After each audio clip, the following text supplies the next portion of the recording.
अस्सलाम वालेकुम friends, welcome back to Binte Saeed kitchen and life. Friends, आज फिर एक प्यारी सी सुबह का आगाज़ हो चुका है इस दुआ के साथ कि अल्लाह पाक सबका दिन खुशियों भरा गुजारे और जो बीमार हैं अल्लाह पाक उनको शिफा दे और जो दूसरों के लिए बुरा सोचते हैं अल्लाह पाक उनको हिदायत दे, आमीन। फ्रेंड्स, आज सुबह सहरी के बाद मैं सोई नहीं थी, बस ऐसे ही छोटे मोटे काम कर रही थी और फिर मैंने सोचा बेटे को कॉलेज छोड़ना है और फिर मैं मशीन में टाइमर लगा के जा रही हूँ। मेरे आने तक कपड़े वॉश हो चुके होंगे तो फिर मैं इनका भी काम निबट जाएगा। तो बस ये इस तरह इजी रहता है। वैसे तो मैं दिन में भी लगाती हूँ लेकिन आज मैंने सोचा अभी लगा के चली जाती हूँ, जब तक आऊँगी तो ये मेरा काम हो जाएगा। बस बेटा भी रेडी था, बेटी की आज छुट्टी थी और बस इसको छोड़कर आना है और आज गर्मी भी इतनी ज़्यादा है। तो बस अल्लाह पाक सबका सही सही रोज़ा गुजारे। तो बस इसी तरह सुबह के टाइम जा रहे हैं और इतना रमज़ान की वजह से सन्नाटा है हर जगह पे। ज़ाहिर है जिन बच्चों ने स्कूल कॉलेज जाना है तो वो तो निकलेंगे या जो ऑफिसों में जाएंगे, बाकी सारी मूवमेंट कम हो जाती है रमज़ान में। तो बस इसी तरह ही दिन गुज़र जाता है, फिर आकर वही काम। और फ्रेंड्स, मेरी बहुत सारी बहनों की रिक्वेस्ट आ रही है कई वीडियोस बनाने की और अभी मेहंदी की है। अभी मैं एक दो दिन में अपने भी बेटी के भी लगाऊंगी मेहंदी, तो वो जैसे मैं बनाऊंगी और जैसे मैं लगाऊंगी तो मैं फिर आपके साथ वो शेयर कर दूंगी। लेकिन जब आप लोग कमेंट्स में कोई वीडियो बनाने का कहते हैं ना कि प्लीज़ प्लीज़ प्लीज़ बना दें, तो प्लीज़ ना बोला करें। आप जाहिर सी बात है, मैंने वीडियो बनानी है और मैं आप लोगों के लिए वीडियो बनाऊंगी। आप मेरी फैमिली हो, आप मेरी बहनें हो, मेरी बेटियां हो, तो प्लीज़ का तो है ही नहीं ना। बस आपको जो वीडियो चाहिए वो आप बताएं और मैं बनाऊंगी जो मेरी समझ में और जो मेरा तजर्बा होगा तो मैं वो बनाऊंगी वीडियो। तो और भी बहुत सारी वीडियो हैं वो मैंने बनानी है। हेयर वाइट वाली भी है लेकिन उसकी कुछ चीज़ें हैं, मैं अभी तक गई नहीं हूँ मार्केट। बस जैसे मैं जाऊँगी तो फिर मैं वो वाली भी बनाऊँगी। तो मेहंदी का तो टाइम हो रहा है, अभी मौसम भी बहुत गर्म हुआ हुआ है, तो अभी मेहंदी की रेमेडी मैं आपको बताऊंगी कि हेयर्स में कैसे लगानी है। उसके साथ भी इस तरह होता है जैसे कंडीशनर का काम ये मेहंदी करती है, इस तरह मैं करके लगाती हूँ और हेयर्स में इतना प्यारा नेचुरल कलर भी आ जाता है। मतलब बहुत ज़्यादा फ़र्क नहीं पड़ता लेकिन उसमें एक शेड आ जाता है और इतने मुलायम और चमकदार बाल हो जाते हैं। तो इंशाल्लाह वो मैं देखती हूँ कि अगली वीडियो में बनाती हूँ। तो फिर इसी तरह बस ये देखिए अभी हम जा रहे हैं, सुबह का टाइम है, ट्रैफिक भी इतनी बिल्कुल भी नहीं है कि ट्रैफिक कहीं जाम हो। दिन के टाइम होता है कि ट्रैफिक हो, बस ये अल्लाह के सुपुर्द इसको करती हूँ ये कॉलेज जाए। गर्मी भी इतनी ज़्यादा है आज, तो बस बेटे को कॉलेज ड्रॉप कर दिया है। बस घर आऊँगी फिर वही जो रूटीन के काम है वही। आज तो मैं सहरी के बाद सोई भी नहीं हूँ, तो बस यही छोटे छोटे काम थे। तो इस तरह तो बस अभी हम लोग सिग्नल पर खड़े हैं तो एकदम ये आंटी आई, इन्होंने इतनी तेज़ शीशा बजाया मैं डर ही गई कि पता नहीं कौन आंटी थी। तो बस यही है कि अल्लाह पाक सबको इतना दे कि किसी के सामने हाथ ना फैलाना पड़े। परवरदिगार परवरदिगार अपने ख़जानों में से हर किसी को नवाजे, कभी भी किसी चीज़ की किसी को कमी ना हो। तो बस मैं घर वापस आ गई हूँ। बस यही है कि सारा दिन इसी चीज़ में गुजर जाए। आज ना थोड़ी तबीयत थोड़ी ख़राब तो थी लेकिन ऐसे जैसे बुखार वगैरह मुझे नहीं था, लेकिन बस ऐसे थोड़ा सा ना भारी भारीपन महसूस हो रहा था।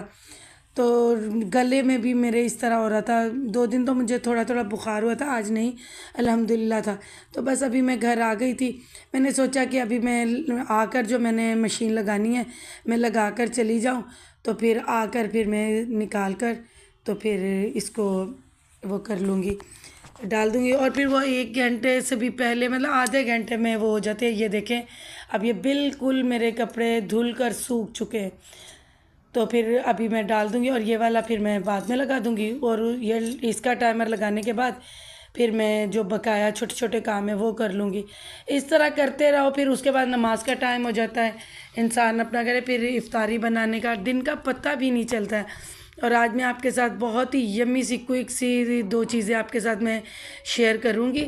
तो तो चले फिर बस यही है कि थोड़े से ये कपड़े हैं इनको डाल लेती हूँ ताकि ये इनको थोड़ी सी हवा लगती है ना तो ये फ़ौरन से सूख जाते हैं। मुझे ये बिल्कुल ऊपर ये जो एक डोरी से खींचने वाला स्टैंड होता है ना कपड़ों का, वो लगवाना है। बस वो मुझसे ना जो हमारा ये वेल्डिंग करने बच्चे आए थे उनका नंबर इधर उधर हो गया है। बहुत अच्छा काम करते हैं वो, तो वरना मैं किसी और को देकर करवाऊंगी, बस वो ही सुस्ती हो रही है। फिर उसके बाद थोड़ा बहुत घर को समेटते हैं ताकि हाउस हेल्पर के आने से पहले चीज़ें सिमटी होती हैं ना, तो सफाई में भी मज़ा आता है। फिर सफाई हुई इतनी अच्छी लगती है। और मैं दिन में सफाई होने से पहले ना ये टेरेस का दरवाज़ा पूरा खोल देती हूँ, दोनों टेरेस का और दोनों कमरों की खिड़कियों का, ताकि हवा क्रॉस हो। और फिर सफाई होने के बाद फिर मैं बंद कर देती हूँ ताकि मट्टी वगैरह ना आए। जब चीज़ें वगैरह सिमटी हो ना, क्योंकि हाउस हेल्पर समेट तो देती है, लेकिन जिस तरह हम लोग खुद अपनी चीज़ें समेटते हैं ना, उस तरह उनको नहीं इतना पता होता कि करना है। चीज़ें सिमट जाती हैं ना, तो फिर आधे घर की तो सफाई हुई लगती है।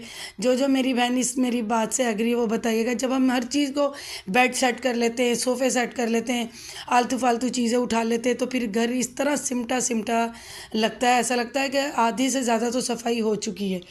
तो फिर जब वो फिर सफाई करती है तो और भी फिर अच्छा नीट एंड क्लीन घर लगने लग जाता है। तो बस यही है कि चीज़ें समेटने के बाद मैं देखूँगी कि नमाज का टाइम हो जाएगा, नमाज़ वगैरह करके थोड़ी देर रेस्ट करूँगी। रेस्ट करने के बाद फिर मैं आज आपके साथ एक दो चीज़ें शेयर करती हूँ, देखती हूँ कौन सी करती हूँ, एक करती हूँ या दो करती हूँ, बस जैसे हिम्मत हुई उसी हिसाब से। तो बस इसी तरह ही आप लोग भी बताइएगा आपके रमज़ान में क्या रूटीन है, किस तरह आपका काम चल रहा है।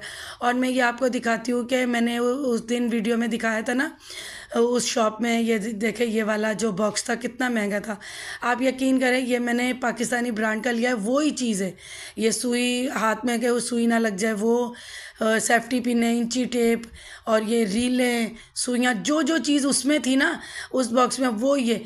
और ये मेरे ख्याल में 500 का है और वो 4000 का था और एक 3000 का था। बस ब्रांड का होता है बाकी चीज़ें। और ये एक छोटा सा, मुझे ये याद नहीं है, मेरे पास काफ़ी पुराना है। ये देखिए ये कैंची भी बड़ी तेज़ है, ये देखिए सुइयाँ भी हैं इसमें और ये धागे भी एक कॉटन पे लिपटे हुए हैं। तो ये दो चीज़ें हैं। ये मैंने छोटू सा मेडिसिन बॉक्स बनाया हुआ है जिसमें ये एक पेन किलर है, ये 3-4 सनी प्लास है, स्प्रिट पट्टियाँ हैं, पैनाडॉल है। ये दो चीज़ें तो हर वक्त मेरे ना मतलब शोल्डर बैग में रहती हैं। तो मैंने सोचा ये बॉक्स मैं आपके साथ शेयर करूँ। तो ये देखिए ये सहरी के बर्तन पड़े मैं धो दिए थे, बस उस टाइम नमाज वगैरह के बाद मुझे नींद आ रही थी तो मैंने नहीं किए थे। और ये चूल्हा भी देखा बिल्कुल साफ़ है, एक हफ्ते से तो इस पर कुछ पका भी नहीं है, गैस ही नहीं आ रहा। अब बना लेते हैं हम लोग फ्रोज़न कोफ्ते। तो ये देखें मैंने 2 मीडियम साइज़ के प्याज में थोड़ा सा ज़ीरा और 4-5 कलियां लहसुन की डाल के ग्राइंड कर लिया। और ये 2 टमाटर मीडियम साइज़ के, इनको भी छील के मैंने ग्राइंड कर लिए। और ये 4 छोटे छोटे आलू हैं जिनको मैंने छील कर काट कर नमक और हल्दी के पानी में बॉयल कर रही हूँ। और ये वही फ्रोज़न कोफ्ते हैं जो मैंने आपके साथ शेयर किए थे और ये बहुत ही अच्छे और बहुत जल्दी बनते हैं। तो आप भी बनाएं तो देखिएगा कितनी जल्दी ये आपका सालन तैयार होगा। ये अब मैंने कढ़ाई में ऑयल रख दिया है और उसके बाद ये मैंने टमाटर दो मतलब खाने के चम्मच है ऑयल, और ये मैंने प्याज की पेस्ट डाल दिया। अब मैंने ना पेस्ट डालने के बाद हिलाया नहीं है, ढक्कन दे दिया। 1 मिनट के बाद मैंने ढक्कन उठाया, देखिए कितना अच्छे से ये खुद ब खुद भुन जाता है। अगर हम हिला देते हैं ना तो उस तरह ये प्याज भुनता ही नहीं है। फिर उसके बाद मैंने ढक्कन उठाया और देखे कितना अच्छे और इतनी प्यारी इसकी खुशबू आ रही थी। तो ये ट्रिक आप ज़रूर यूज़ करें। अब मैंने ये टमाटर की पेस्ट डाली, अब मैं इसको भी नहीं हिलाऊंगी, इसको भी देखिएगा मैं चंद मतलब सेकंडों के लिए, यानी कि 1 मिनट के लिए ये आप रख दें और फिर ये भी खुद ब खुद भुन जाएगा। उसके बाद ये आप इस तरह ना कोई भी चम्मच हिला दें और इतने मज़े से ये मसाला भुन जाता है। और ये आधी चम्मच मैंने हल्दी की ली है, 1 चम्मच मैंने लाल मिर्च की ली है, 1 चम्मच मैंने नमक की ली है। आप अपने टेस्ट के हिसाब से नमक मिर्च डालें। बस थोड़ा सा मैंने ये होममेड गरम मसाला लिया है क्योंकि शोरबे वाली जो चीज़ होती है ना उसमें गरम मसाले का बहुत ही प्यारा फ्लेवर आ जाता है। तो ये देखिए अच्छे से मैं मसाले को भूनूंगी 1-2 मिनट। अब मैं थोड़ा सा इसको दम लगा दूंगी ताकि अच्छे से मसाला और अच्छे से भुन जाए। ये देखिए कितना अच्छे से भुन जाता है। आप ये फ्रोज़न सीख कबाब बना के रख लें, कोफ्ते रख लें, बड़ा रेडी सालन हो जाता है जल्दी से। अब ये मैंने जो बॉयल आलू थे वो डाल दिए, इसके साथ ही मैं ये फ्रोज़न कोफ्ते होममेड फ्रोज़न कोफ्ते डाल दूँगी। ये भी देखिएगा मैं भून रही हूँ, ज़रा नहीं टूटेंगे, इतने ही अच्छे हैं। आप बनाएं और इस तरह आपका टाइम की भी बड़ी बचत होगी। तो ये देखिए अच्छे से मैं इसको सिर्फ 1 मिनट दोनों को भूनूंगी। भूनने के बाद आज मैं शोरबे वाले बना रही हूँ, क्योंकि आज हमें शोरबे वाले ही बनाने थे। मैंने कहा ये भी मैं रेसिपी आपके साथ शेयर करूँ कि कोफ्ते भी शोरबे वाले बनते हैं और बहुत यमी बनते हैं। तो फिर इसके बाद आपने 1 या 1.5 मिनट इनको भूना ना, फिर उसके बाद आप अपने हिसाब से जितना आपको शोरबा रखना है आप उतना मतलब पानी डाल लें। अब ये देखिए आप वाइट चावल के साथ खाएं, रोटी के साथ खाएं, इतने ये नान के साथ खाएं, इतने ये मज़े के बनता है शोरबा। अब हमारी दोनों चीज़ें तो कुक थी और हमने सिर्फ ये 1 या 1.5 मिनट और बॉयल किया ताकि इसकी थोड़ी सी कोफ्तों की यखनी निकल जाए। और ऊपर से ये गरम मसाला और हरा धनिया डाल लें। मेरे पास हरा धनिया नहीं था तो मैंने नहीं डाला। अब ये देखिए कितने मज़े के कोफ्ता वाले शोरबे वाले कोफ्ते तैयार है। आप भी ज़रूर ट्राई कीजिएगा।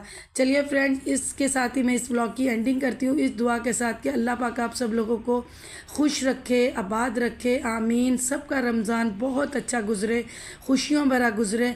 और मैं आपकी हर वीडियो जो आप बोलेंगे मैं बनाऊँगी। तो अभी मेहंदी की बहुत फरमाइश आ रही है, तो मैं वो रेमेडी कोशिश करूँगी कि कल की वीडियो में दूँ। चलिए सब खुश रहें, अल्लाह हाफिज़।